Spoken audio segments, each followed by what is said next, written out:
Hello everyone! In this tutorial, we'll learn how to determine the radius, center, and interval of convergence of a power series using the ratio test. First, let's define our key terms. A power series is an infinite series of the form the series of c sub n times the quantity of x minus a raised to n, where c sub n are constant and x is a variable and a is the center of the series. The radius of convergence is the distance from the center where the series converges. The interval of convergence is the range of x values for which the series converges. So now, we are going to use the first condition of the ratio test, which is u sub n plus 1 over u sub n is equal to 0, which is the limit for all x. So if the limit is equal to 0, our radius of convergence is equal to infinity, and the interval of convergence is negative infinity to positive infinity.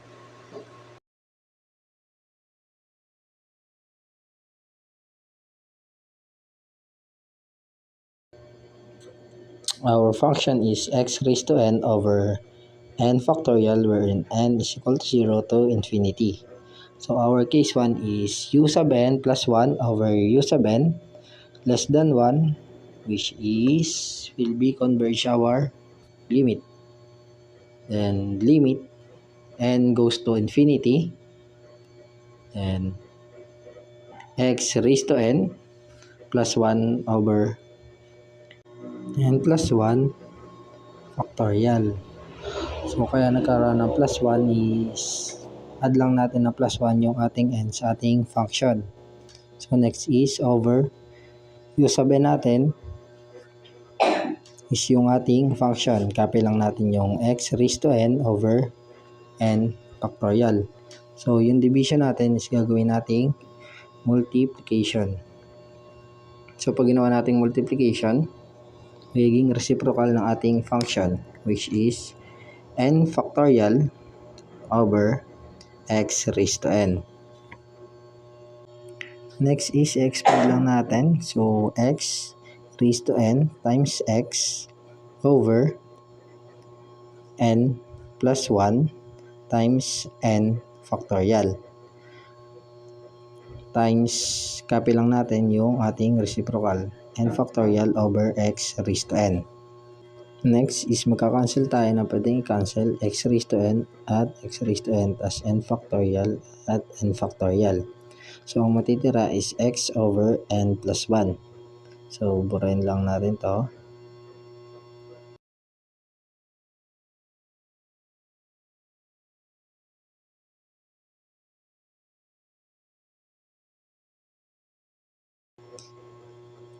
X over n plus 1 is yung natira natin sa baba, is equal lang sa 1 over n plus 1 times x.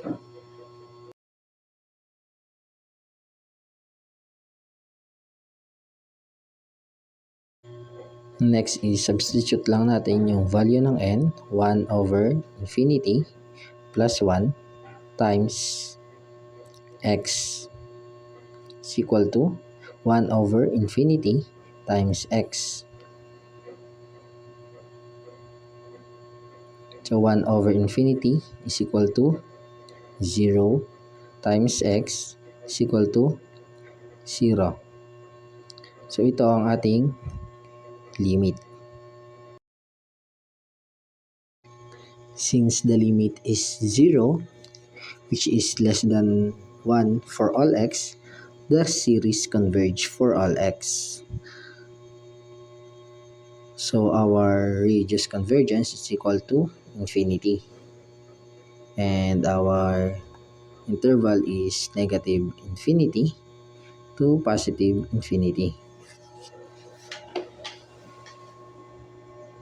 and our center is 0. Okay, let's proceed to our next example. The function of x raised to 2n over 2n factorial, which n is equal to 0 to infinity. So our case 1, un plus 1 over u sub n is less than to 1 para mag-converge ang ating series. So next is add lang ulit tayo ng 1 sa mga n ng ating function. So magiging x raised to 2 times n plus 1 over 2 times the quantity of n plus 1 factorial over our u sub n is our function x raised to 2n over 2n factorial. So, nag-divide ulit tayo. So, gagawin natin siyang multiplication. So, pag ginawa natin multiplication, kukunin natin ang reciprocal ng ating function. So, 2n factorial over x raised to 2n. So, next is distribute lang natin yung ating yung pwedeng i-distribute. So, x.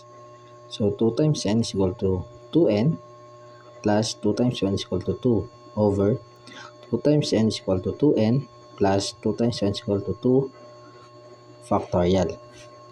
So, times, copy lang ulit natin yung 2n factorial over x raised to 2n.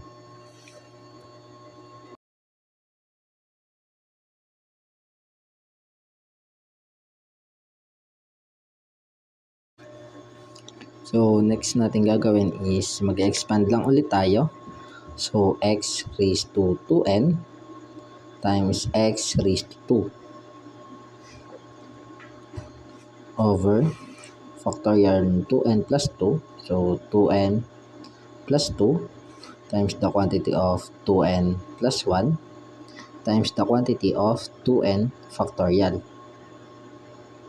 So, times, copy lang ulit natin yung 2n factorial over x raised to 2n.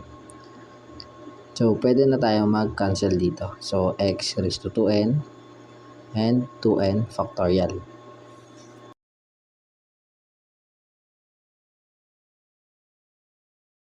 So, next natin is copy lang natin yung x squared, yung mga natira, over, so 2n plus 2 times the quantity of 2n plus 1. So, x squared over 2n plus 2 times 2n plus 1 is equal lang siya sa 1 over 2n times 2n is equal to 4n squared. So, di natin sinama yung 2 at 1 kasi insignificant na sila. So, times x squared.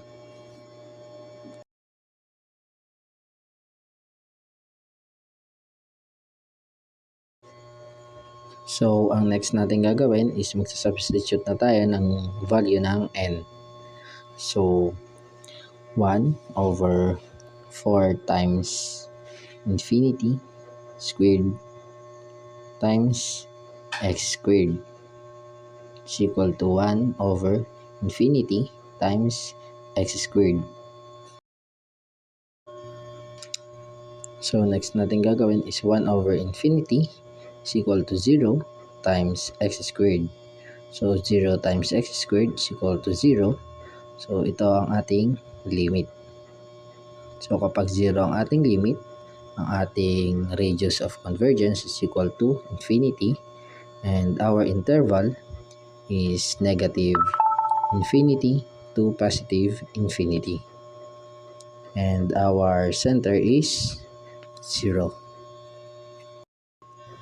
To recap, we've learned how to find the radius, center, and interval of convergence of a power series using the ratio test. Remember to always check the endpoints of the interval for convergence. Practice makes perfect, so try some problems on your own. If you found this helpful, like and subscribe for more tutorials. Thanks for watching.